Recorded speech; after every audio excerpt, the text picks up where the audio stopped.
Good morning, students. This is Shubham Kumar Panchal from Gurukulam Public School. How are you? I hope you all will be fine. बच्चों, हमने 8 chapter complete कर लिया है जिसमें हमने wind system और cyclone के बारे में पढ़ा था। आज हम न्यू चैप्टर स्टार्ट करेंगे, सोइल। क्या नाम है बच्चों चैप्टर का? सोइल। सोइल मीन्स मिट्टी, मृदा, आप कुछ भी इसको कह सकते हो। ठीक है, तो सोइल चैप्टर हम स्टार्ट करेंगे आज। शुरू करते हैं। Soil is one of the most important natural resources. Soil यानी मिट्टी इज है one of the most important natural resources, यानी मिट्टी जो है वो सबसे महत्वपूर्ण प्राकृतिक संसाधनों में से एक है। ठीक है, नेचुरल मीन्स प्राकृतिक, रिसोर्सेज मीन्स संसाधन। मिट्टी जो है वो महत्वपूर्ण प्राकृतिक संसाधनों में से एक है। इट यह प्रोवाइड उपलब्ध कराती है एनकरेज। एनकरेज मतलब पकड़, एनकरेज मतलब पकड़। जैसे आपने वो देखा होगा ना, एक तीर सा होता है जिससे उसे कहीं पर फंसाते हैं, वहां पर फंस जाता है। तो मिट्टी जो है क्या करती है? एनकरेज यानी एक पकड़ उपलब्ध कराती है टू द प्लांट्स, पौधों को, and supplies water and nutrients. और क्या देती है? Water and nutrients. Supply means आपूर्ति करना, और वाटर और न्यूट्रिएंट्स की आपूर्ति करती है, यानी पानी और पोषक तत्व प्रदान करते हैं। तो यहाँ पर बच्चों आपने पढ़ा कि मिट्टी जो है एक महत्वपूर्ण प्राकृतिक संसाधन है और ये पौधों को पकड़ देती है, यानी ताकि वो मिट्टी में गड़े रहे, आसानी से पकड़े रहे, सीधे खड़े रहे, और साथ ही भी पौधों को वाटर और न्यूट्रिएंट्स यानी जल और पोषक तत्व प्रदान करती है। It is the home for many organisms means ये कई ऑर्गेनिम्स यानी प्राणियों का घर है। ठीक है, मिट्टी जो है वो कई प्राणियों का घर है। Soil is essential. सोइल यानी मिट्टी इज एसेंशियल, आवश्यक, फॉर एग्रीकल्चर, खेती के लिए, यानी मिट्टी जो है वो खेती के लिए आवश्यक। तो सोइल जो है बच्चों एग्रीकल्चर यानी खेती के लिए आवश्यक है। एग्रीकल्चर यानी खेती, प्रोवाइड उपलब्ध कराता है फूड भोजन, क्लोथिंग कपड़े, एंड शेल्टर और रहने की जगह, फॉर ऑल सभी को।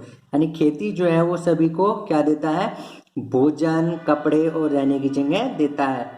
सोइल मिट्टी इज है दस इसलिए an inseparable part of our life. Inseparable मतलब जिसे अलग नहीं किया जा सकता। इनसेपरेबल का मतलब क्या होता है? जिसे अलग नहीं किया जा सकता। तो मिट्टी इसलिए हमारे जीवन का एक ऐसा भाग है जिसे अलग नहीं किया जा सकता।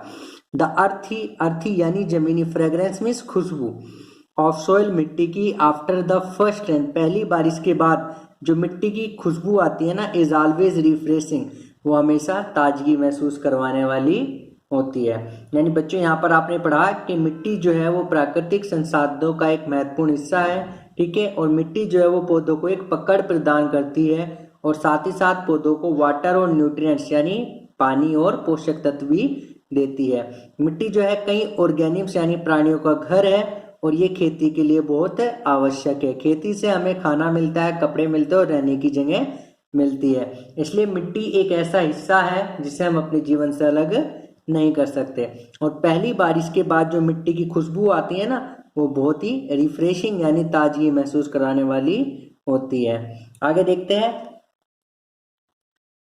Soil teeming with life. Soil मतलब मिट्टी, टीमिंग भरी हुई, विद लाइफ जीवन से, यानी मिट्टी जो है वो जीवन से भरी हुई है, यानी मिट्टी में भी जीवन पाया जाता है। वन डे एक दिन, ड्यूरिंग दौरान, द रेनी सीजन यानी बरसात के मौसम के दौरान क्या हुआ? पहेली एंड बूझो ऑब्जर्व, पहेली और बूझो ने देखा, एन अर्थवर्म। अर्थवर्म मीन्स क्या होता है बच्चे? केचुआ होता है। जो केचुआ देखा होगा आप सभी ने। ठीक है, तो पहेली और बूझो जो है उन्होंने देखा है केचुआ coming out of the soil, मिट्टी से बाहर आ रहा था। ठीक है, यानी एक दिन क्या हुआ, जब बारिश हो रही थी तो पहेली और बूझो ने देखा कि मिट्टी से एक केचुआ बाहर आ रहा था। पहेली वंडर, पहेली को आश्चर्य हुआ, whether there were other organisms all in the soil, क्या मिट्टी में और भी ऑर्गेनिम्स है, और भी जीव रहते हैं? लेट अस फाइंड आउट, आओ देखते हैं। ठीक है, तो यहाँ पर आपने पढ़ा सोइल टीमिंग विद लाइफ में, यानी मिट्टी जीवन से भरी हुई में, कि एक दिन बरसात के मौसम में पहेली और बूझो ने देखा कि मिट्टी से एक केचुआ बाहर आ रहा था, और पहेली को ये देखकर आश्चर्य हुआ, और पहेली ने सोचा क्या मिट्टी में और भी ऑर्गेनिम्स रहते हैं? तो आओ इसको देखते हैं। Activity 9.1, collect some soil samples. कुछ सोइल सैंपल्स यानी मिट्टी के कुछ सैंपल लीजिएगा, एंड ऑब्जर्व दैम केयरफुली, और उन्हें ध्यान से देखिएगा, यानी कुछ मिट्टी इकट्ठी कीजिएगा और उसे ध्यान से देखिएगा। You can use a hand lens, आप एक हैंड लेंस का भी प्रयोग कर सकते हैं, यानी एक लेंस आता है जिसका प्रयोग कर सकते हैं। एग्जामाइन यानी जांच कीजिएगा ईच सैंपल, हर सैंपल की केयरफुली ध्यान से, एंड राइट इन टेबल 9.1, और उसको टेबल 9.1 में लिख लीजिए और फिल कीजिएगा टेबल 9.1 में। यानी आपको क्या पढ़ना है कि कुछ सोयल के सैंपल लेने हैं, यानी कुछ अलग अलग जगह की मिट्टी लेनी है, उन्हें ध्यान से देखना है और इसके लिए आप लेंस का भी यूज कर सकते हो। फिर उन मिट्टी के सैंपल की जांच करने के बाद आप उसे टेबल 9.1 में फिल कर सकते हैं। देखिएगा क्या कह रहा है टेबल 9.1, आपको सोयल सोर्स कहाँ कहाँ से मिट्टी लेनी है, garden soil, soil from road side, soil from the area where construction is going on, यानी गार्डन सोयल यानी बगीचे की मिट्टी लेनी है, soil from the road side यानी सड़क के किनारे से मिट्टी लेनी है, और थर्ड मिट्टी लेनी है जहां पर कोई निर्माण कार्य चल रहा हो, यानी जहां पर कुछ बन रहा हो। प्लांट्स कौन कौन से इसमें क्या क्या है वो लिखना है। फिर एनिमल्स कौन कौन से मिला आपको मिट्टी में वो लिखने हैं। एनी अदर ऑब्जर्वेशन यानी अगर और कुछ भी आपको उसमें दिखाई देता है तो वो यहाँ पर लिखना है। फर्स्ट पॉइंट क्या कह रहा है, discuss your observation with your friends, आपने जो देखा जो पाया मिट्टी में वो अपने फ्रेंड्स के साथ डिस्कस कीजिएगा यानी चर्चा कीजिएगा उनसे। Second, are the soil sample collected by your friend similar to the ones collected by you, यानी जो मिट्टी के सैंपल आपने कलेक्ट किए थे यानी इकट्ठे किए थे वो सिमिलर यानी वैसे ही एक समान है, to the ones collected by you यानी जो आपके जैसे आपने कलेक्ट किए थे, यानी जो आपके दोस्तों ने मिट्टी के सैंपल कलेक्ट किए थे क्या वो बिल्कुल ऐसे ही है जैसे आपने कलेक्ट किए थे। बूझो एंड पहेली has use soil in many ways, बूझे और पहेली ने मिट्टी को कई तरीकों से प्रयोग किया। They enjoy playing with it, उन्होंने इनके साथ खेलते हुए आनंद लिया। It is a great fun indeed, indeed mean वास्तव में ये एक बहुत मजेदार चीज है। Make a list of the uses of soil, uses of soil यानी सोइल का आप क्या क्या यूज कर सकते हैं इसकी एक लिस्ट बनाइएगा। ठीक है, तो एक्टिविटी 9.1 में आपने इतना ही पढ़ा था कि आपको अलग अलग जगह से सोइल के सैंपल लेने थे, उनको ध्यान से देखना था और उसके लिए आप एक हैंड लेंस का भी यूज कर सकते थे। ठीक है, सोइल की जांच करने के बाद आपको टेबल जो 9.1 आपको दी गई है ये फिल करनी थी। ठीक है, तो आपने क्या देखा मिट्टी में वो अपने फ्रेंड्स के साथ चर्चा करनी थी। उसके बाद आपको देखना था जो सोइल सैंपल आपने कलेक्ट किए हैं क्या वो वैसे ही है जैसे आपके फ्रेंड्स ने कलेक्ट किए हैं।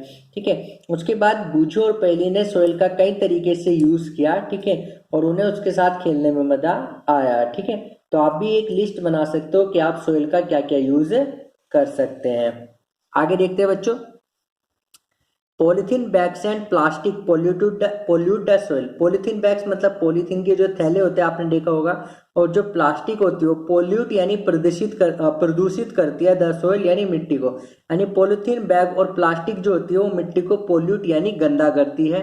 They also kill the organisms, they way also भी किल मतलब मार देता है द ऑर्गेनिम जीवों को लिविंग इन द सोइल, यानी वो मिट्टी में रहने वाले जीवों को भी मार देते हैं। डेट इज वाई यही कारण है देयर इज अ डिमांड कि एक मांग की जाती है टू बैन यानी प्रतिबंध लगाने के लिए द पॉलीथीन बैग्स पर प्रतिबंध यानी उन पर रोक लगाने के लिए, एंड प्लास्टिक पर, कि यही कारण है प्लास्टिक और पॉलीथीन बैग्स पर रोक लगाने के लिए मांग की जाती है। ठीक है, तो पॉलीथीन बैग और प्लास्टिक जो होती है वो मिट्टी को क्या कर देते हैं, गंदा कर देते हैं, प्रदूषित करते हैं, और इसके अलावा वो मिट्टी में रहने वाले जानवरों को ऑर्गेनिम्स को भी मार देते हैं। यही कारण है कि पॉलीथीन के बैग्स और प्लास्टिक पर जो है रोक लगाने की मांग की जाती है। अदर सब्सटेंसेस अन्य पदार्थ विच पोल्यूट द सोइल, यानी अन्य पदार्थ जो मिट्टी को प्रदूषित करते हैं, are a number of waste product, कई सारे वेस्ट प्रोडक्ट है यानी जो कचरा आप लोग फेंकते हो। केमिकल्स यानी रसायन, पेस्टिसाइड्स यानी कीटनाशक, ठीक है, कीटनाशक जिनका छिड़काव किया जाता है ना खेती में। वेस्ट प्रोडक्ट यानी कचरा जो होता है, and chemical should be treated, यानी वेस्ट प्रोडक्ट जो कचरा आप फेंकते हो या केमिकल जो होते हैं यानी जो रसायन होते हैं उनका शुड बी ट्रीटेड यानी उनका उपचार किया जाना चाहिए before they are release into the soil, उन्हें मिट्टी में डालने से पहले उनका उपचार किया जाना चाहिए। The use of pesticide should be minimize, और पेस्टिसाइड यानी कीटनाशक जो होते हैं उनका यूज प्रयोग मिनिमाइज यानी कम से कम करना चाहिए, यानी पेस्टिसाइड्स का यूज जो है वो आपको कम से कम करना चाहिए। तो यहाँ पर आपने पढ़ा बच्चों कि पॉलीथीन बैग और प्लास्टिक जो होते हैं वो मिट्टी को दूषित करते हैं यानी गंदा करते हैं, और इसके अलावा वो मिट्टी में रहने वाले ऑर्गेनिम्स यानी जीवों को मार भी देते हैं। यही कारण है कि पॉलीथीन बैग्स और प्लास्टिक पर जो है रोक लगाने की मांग की जाती है। और जो दूसरे पदार्थ जो मिट्टी को गंदा करते हैं वो वेस्ट प्रोडक्ट है, केमिकल है और पेस्टिसाइड। इसलिए वेस्ट प्रोडक्ट और जो केमिकल है उन्हें मिट्टी में छोड़ने से पहले उनका उपचार करना चाहिए। साथ ही साथ पेस्टिसाइड का यूज कम से कम करना चाहिए। अब देखेंगे बच्चों हम सोइल प्रोफाइल, किसके बारे में बात करेंगे? Soil profile. Soil profile, soil means मिट्टी। ठीक है बच्चों, किसके बारे में हम बात करेंगे? सोइल प्रोफाइल के। सोइल मीन्स होता है मिट्टी, प्रोफाइल मीन्स को वैसे हिंदी में तो हम रूपरेखा बोलते थे, लेकिन अगर आप शुद्ध हिंदी की बात करें तो इसको परिच्छेदिका के नाम से हम जानते हैं। यानी आप मृदा परिच्छेदिका या मृदा रूपरेखा के बारे भी इसको आप बोल सकते हो। ठीक है। Soil is composed of distinct layers, यानी सोइल मिट्टी इज ए कंपोज बनी हुई ऑफ डिस्टिंक्ट अलग अलग लेयर्स परतों से, यानी मिट्टी जो है वो अलग अलग परतों से मिलकर बनी है। परफॉर्म द फॉलोइंग एक्टिविटी, नीचे दी गई एक्टिविटी को कीजिएगा। To find out how these layers are arrange, यानी कैसे ये लेयर्स यानी परतें अरेंज है यानी व्यवस्थित है। ठीक है। तो यहाँ पर आपने पढ़ा कि मिट्टी जो है अलग अलग लेयर से बनी हुई है, और ये लेयर कैसे अरेंज है यानी व्यवस्थित है, इनके बारे में हम एक्टिविटी से पता करेंगे। एक्टिविटी 9.2 देखते हैं। टेक अ लिटिल सोइल, यानी थोड़ी सी मिट्टी लीजिएगा। Break the clumps with your hand. Clumps मतलब जो मिट्टी के टुकड़े होंगे ना बड़े बड़े जो गुथे हुए से, ठीक है, उनको अपने हाथों से तोड़ दीजिएगा। टू पाउडर इट, और उसका चूरा बना लीजिएगा। ठीक है। यानी मिट्टी के जो डेले से बने हुए हैं ना, ये ठट्टी होगी मिट्टी मोटी हो रखी होगी, उसको तोड़ के उसका पाउडर बना लीजिएगा। Now take a glass tumbler, अब एक ग्लास टम्बलर यानी कांच का गिलास लीजिएगा। 3/4 फिल्ड विद वाटर, जिसका तीसरा हिस्से तक पानी भरे हुए हो, जिसका तीसरे हिस्से तक 3/4 मतलब 3/4 जिसको हम बोलते हैं वो पानी से भरा हुआ है। And then add a handful to soil of it, और इसमें हैंडफुल यानी एक मुट्ठी भर जो है मिट्टी इसमें मिला दीजिएगा। स्टीर मतलब मिलाइएगा, घोलिएगा। इट, इसे वेल विद अ स्टिक, इसको एक छड़ी से अच्छी तरह घोल लीजिएगा। टू डिसोल्व द सोइल, ताकि मिट्टी उसमें मिल जाए। Now let it stand undisturb for some time, आप इसको कुछ देर के लिए बिना छेड़े रख दीजिएगा, यानी छेड़िएगा मत। आफ्टरवर्ड, उसके बाद ऑब्जर्व इट, इसको देखिएगा। And answers the following question, और नीचे दिए गए क्वेश्चन यानी सवालों का जवाब दीजिएगा। यानी बच्चों क्या करना है आपको एक्टिविटी में? आपको मिट्टी लेनी है थोड़ी सी, और उसके जो मिट्टी के डेले से बने हुए होंगे यानी मोटी मोटी मिट्टी होगी, उसको अपने हाथ से तोड़ के उसका पाउडर बना लीजिएगा। और उसके बाद आपको एक कांच का गिलास लेना है, और कांच के गिलास को 3/4 जो है यानी 3/4 जो है आपको पानी से भर लेना है। पानी से भरने के बाद उसमें एक मुट्ठी आपको क्या डालनी है? सोइल डालनी है। और मिट्टी डालने के बाद उसको अच्छी तरह स्टिक से यानी छड़ी से घोल देना है। घोलने के बाद इतनी देर तक घोलना है जिससे मिट्टी घुल जाए। उसके बाद उसे बिना छेड़े एक जगह पर रख दीजिएगा, और कुछ देर के लिए उसको मत भी देखिएगा। और कुछ देर बाद जब आप उसको देखोगे तो आपको कुछ सवालों के जवाब देने हैं, जिसमें पहला क्वेश्चन क्या आता है? Do you see layers of particles, क्या आपको पार्टिकल्स कणों की परत दिखाई देती है? ऑफ डिफरेंट साइज, अलग अलग आकार के, इन ग्लास टम्बलर यानी कांच के गिलास में, यानी आपको क्या कांच के गिलास में अलग अलग कणों की अलग अलग परतें दिखाई देती है। Second, draw a diagram showing these layer, इन परतों को दिखाते हुए एक डायग्राम बनाइएगा। थर्ड है, are there some dead rotting leave, क्या उसमें कुछ डेड यानी मरी हुई रोटिंग सड़ी हुई लीव्स पत्तियां हैं। And animals remains floating on water, या जानवरों के अवशेष है जो फ्लोटिंग यानी तैर रहे हैं ऑन वाटर पानी पर। ठीक है।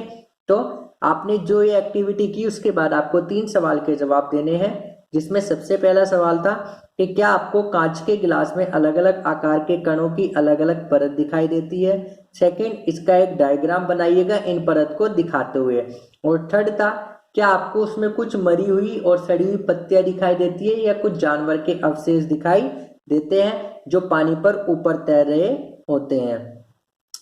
द रोटिंग डेड मैटर, रोटिंग मतलब सड़े हुए, डेड मतलब मृत, मैटर मतलब पदार्थ, जो सड़े हुए मरे पदार्थ है इन द सोइल मिट्टी में, इस कॉल्ड कहलाते हैं ह्यूमस। क्या कहलाते हैं बच्चों? ह्यूमस यानी जीवाश्म कहलाते हैं। यानी मिट्टी में जो सड़े हुए मरे हुए पदार्थ होते हैं उन्हें हम ह्यूमस यानी जीवाश्म के नाम से जानते हैं।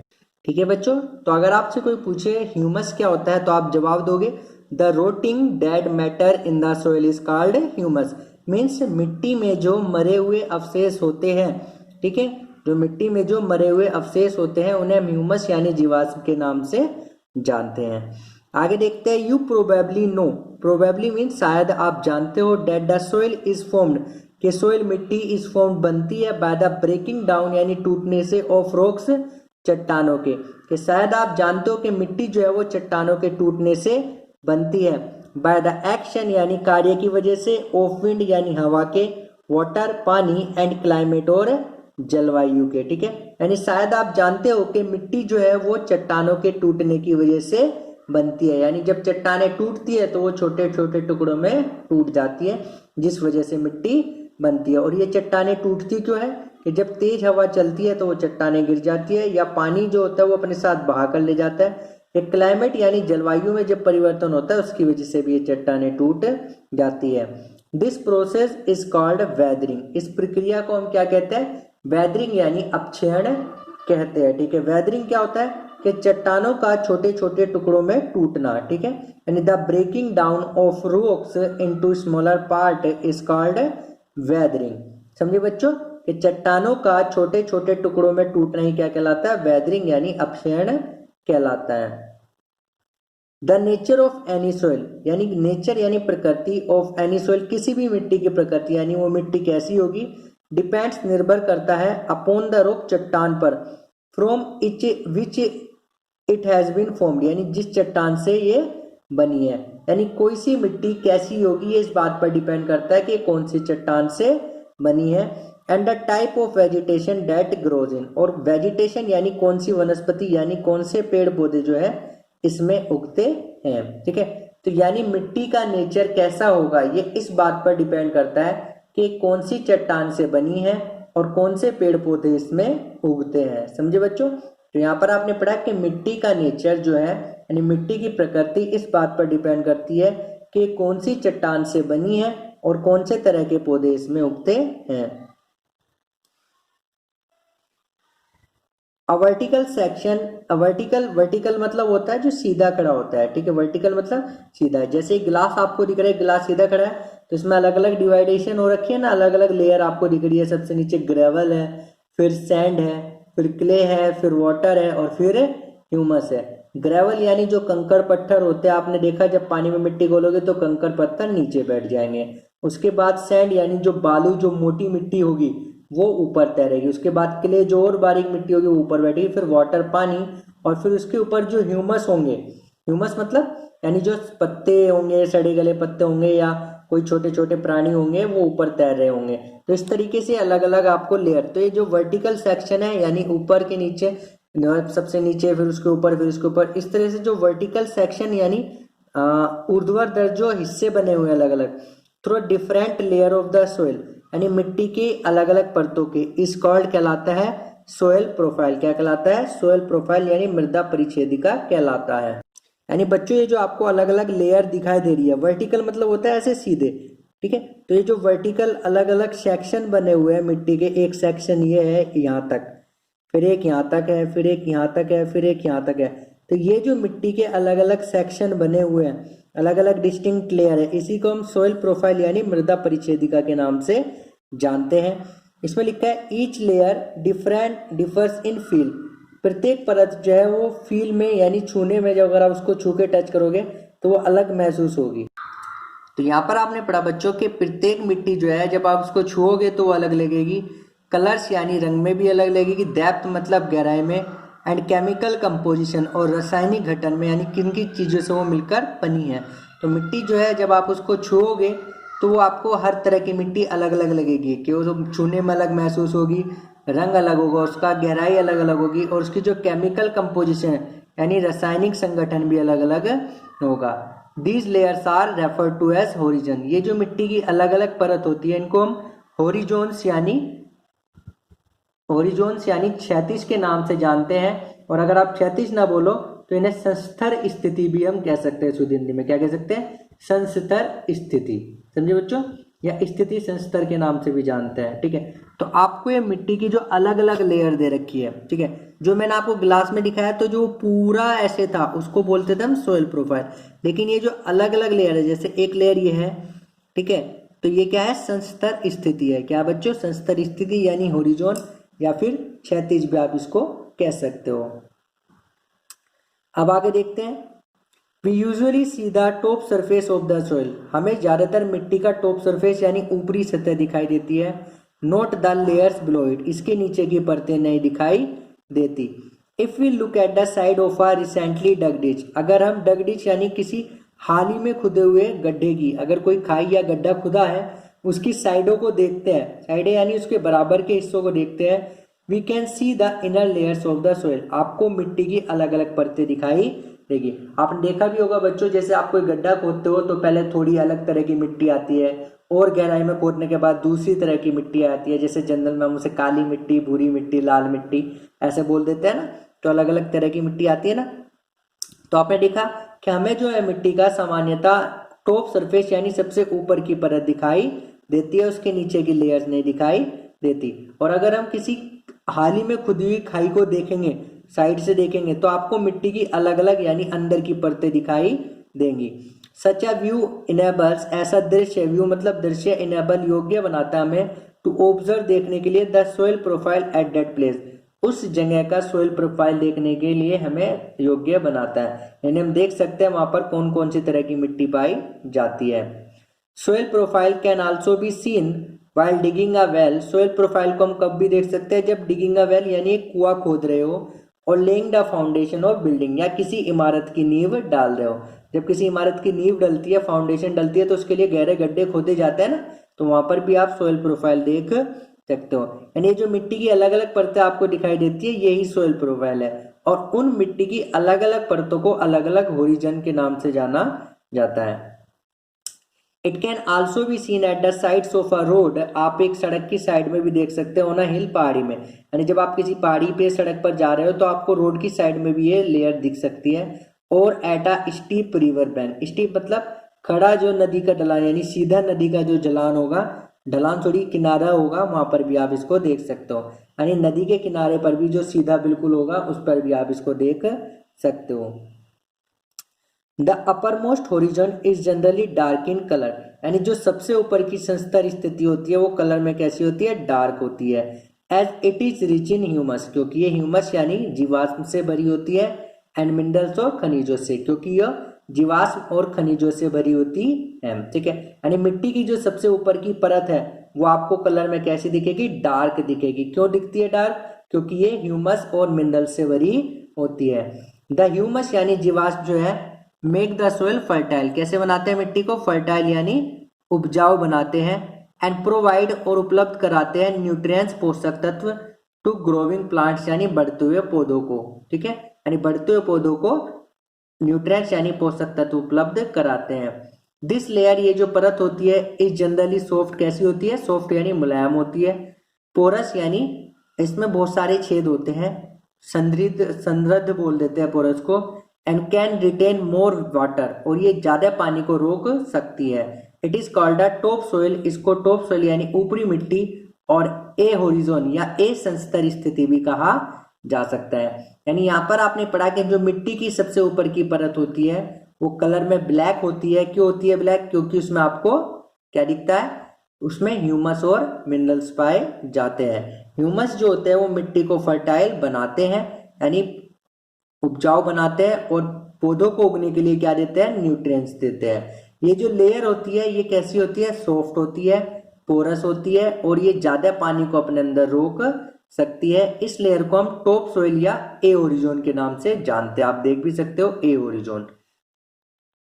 उसके बाद देखिएगा, दिस प्रोवाइड, ये उपलब्ध कराती है शेल्टर यानी रहने की जगह, फॉर मैनी लिविंग ऑर्गेनिम्स, ये कई सजीवों को रहने की जगह देती है, सच एज वर्म, जैसे कीड़े होते हैं, जैसे अर्थवर्म केचू हो गया, रोडेंट्स यानी कृंतक जैसे कि चूहा हो गया, मोल्स यानी छछूंदर, और बीटल्स यानी भृंग। ठीक है, जो कीड़े होते हैं ना वो भी ऐसे करता घूमता रहता है ना, तो उसको बीटल बोलते हैं।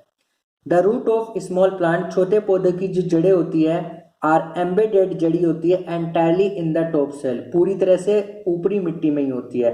यानी जो टॉप सोइल होती है मिट्टी की वो कई सजीवों को रहने की जगह देती है, जैसे वर्म्स को, रोडेंट्स को, मोल्स को और बीटल्स को। और साथ ही साथ जो छोटे पौधों की जड़ें होती है ना वो टॉप सोइल में ही बंधी हुई होती है। The next layer has a lesser amount of humus, अगली जो परत होती है उसमें ह्यूमस बहुत कम होती है, बट मोर ऑफ मिनरल्स, लेकिन मिनरल्स ज्यादा होते हैं। यानी जो सेकेंड लेयर होती है उसमें ह्यूमस तो कम होती है लेकिन मिनरल्स ज्यादा होते हैं। The layer is generally harder, ये जो परत होती है हार्डर यानी कठोर होती है, एंड मोर कॉम्पैक्ट और ज्यादा मजबूत होती है, एंड इज कॉल्ड और कहलाती है बी होरिजोन। क्या कहलाते हैं? बी होरिजोन यानी बी संस्तर स्थित, और या मिडल लेयर या मध्य परत कहलाती है। ठीक है, यानी अगली जो लेयर होती है टॉप सोइल के बाद उसमें ह्यूमस तो कम होते हैं लेकिन मिनरल्स बहुत होते हैं, और ये जो लेयर होती है हार्ड यानी मजबूत होती है, और कॉम्पैक्ट यानी जटिल होती है, यानी सघन होती है, कठोर होती है, और इसको हम बी होरिजोन या मिडल लेयर के नाम से जानते हैं। जो थर्ड लेयर होती है, जो तीसरी लेयर होती है, उसको हम सी होरिजोन के नाम से जानते हैं, जो स्मॉल लम्प्स यानी छोटे छोटे डलों से बनी होती है, रॉक चट्टानों के, विथ क्रैक्स एंड क्रीविसेस, क्रैक्स यानी दरारों से, और क्रीविसेस जो मिट्टी के छोटे छोटे लम्प्स बन जाते हैं ना, ढेर बन जाते हैं, उनसे बनी होती है। यानी जो मिट्टी की तीसरी परत होती है जिसे हम सी होरिजोन के नाम से जानते हैं, ये आपकी छोटे छोटे मिट्टी के डलों से बनी होती है, चट्टानों के, और जिसमें क्रैक्स और क्रेविसेस होते हैं। क्रैक्स मतलब दरारें होती है और क्रेविसेस मतलब मिट्टी के छोटे छोटे टुकड़े होते हैं। Below this layer is the bed rock, और इस लेयर के नीचे कौन सी होती है? बेड रॉक होती है, यानी आधार शैल होता है, विच इज हार्ड, जो इतनी हार्ड होती है, एंड डिफिकल्ट और मुश्किल होती है, to dig with a spade, dig मतलब खोदना, स्पेड मतलब फावड़े से। यानी जो चौथी परत होती है जिसको हम बेड रॉक के नाम से जानते हैं, वो बहुत हार्ड होती है और उसको फावड़े से खोदना भी बहुत मुश्किल होता है।